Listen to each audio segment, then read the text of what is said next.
Good morning mga sisi. Lumabas ako. Pupunta lang ako dito sa aking linisan.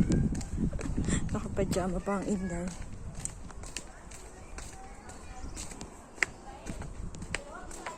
Kasi tumawag siya, aalis daw siya maggagala sa Bungaria. Di ba mainit ngayon? I-endorse sa akin yung kanyang garden. Papadiligan. Siyempre, magkakapera na naman ang Inday.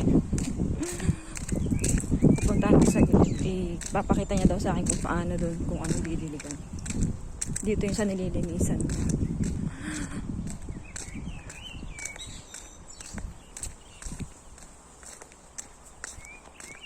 Yun lang mga sister. Have a wonderful day everyone.